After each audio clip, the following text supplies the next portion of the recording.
once again.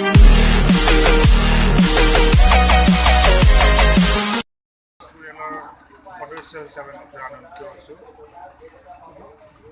এই জাতিৰ সংকটৰ সময়ত অসমীয়া জাতিৰ সংকটৰ সময়ত খিলঞ্জীয়া জাতি জনগোষ্ঠী যিখিনি ভূমিপুত্ৰ সেইখিনি আজি একত্ৰিত হ'ব লাগে। বিশেষকৈ কোচ ৰাজবংশ আৰু ডিমাচা ৰাজবংশৰ এটা নিবিড় সম্পৰ্ক আছে, ঐতিহাসিক সম্পৰ্ক আছে। বিশেষকৈ ৰাণী কাঞ্চনীৰ পৰৱৰ্তী সময়ত গোসাঁই কমলালী নিৰ্মাণ কৰা কমল নাৰায়ণৰ বংশৰ লগত ৰাণী কাঞ্চনীৰ যি বৈবাহিক সম্পৰ্ক হৈছিল, এই সম্পৰ্কৰে কোচ ৰাজবংশ আৰু ডিমাচা ৰাজবংশৰ বৈবাহিক সম্বন্ধ গঢ়ি উঠে। এই সূত্ৰে যেতিয়া ৰাজবংশৰ কথা আহে, ৰাজবংশৰ যি পৰম্পৰা, ঐতিহাসিক পৰম্পৰা, সেই পৰম্পৰাৰে আমি পৰম্পৰা চলাই নিব লাগিব।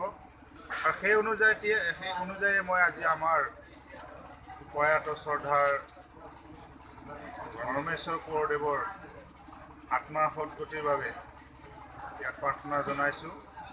আৰু এই অঞ্চলত তেখেতৰ যি সুনাম, এই অঞ্চলত তেওঁৰ যিটো আদৰ্শ প্ৰচাৰত বা যিটো ধৰ্মীয় প্ৰচাৰত তেওঁৰ গুৰুত্ব আছিলে, সেই গুৰুত্বখিনি যথেষ্টখিনি আদৰেৰে ৰাইজে গ্ৰহণ কৰিছিল।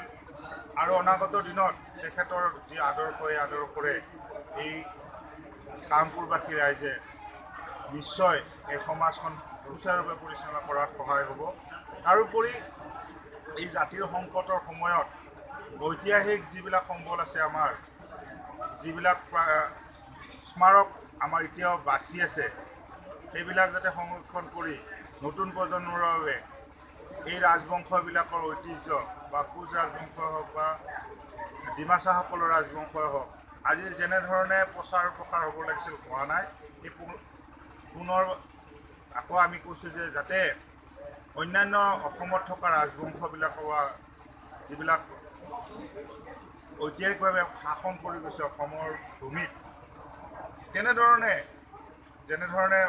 আহোম ৰাজ্যৰ কথা আহিলে যেনেধৰণে প্ৰচাৰ প্ৰসাৰৰ ক্ষেত্ৰত গুৰুত্ব দিয়া হয়, তেনেধৰণে বিশেষকৈ ডিমাচাসকলৰ ইতিহাস প্ৰচাৰ প্ৰসাৰত চৰকাৰে গুৰুত্ব দিব লাগে।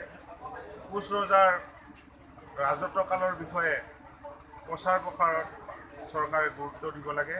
এইখিনিকে আমি কামনা কৰিছোঁ। আহি থকা দিনৰ নতুন প্ৰজন্মৰ বাবে যাতে এই গোটেই কথাবিলাক সুচাৰুৰূপে জনাৰ বাবে নতুন প্ৰজন্মক এক পৰিৱেশ সৃষ্টি কৰি দিব লাগে।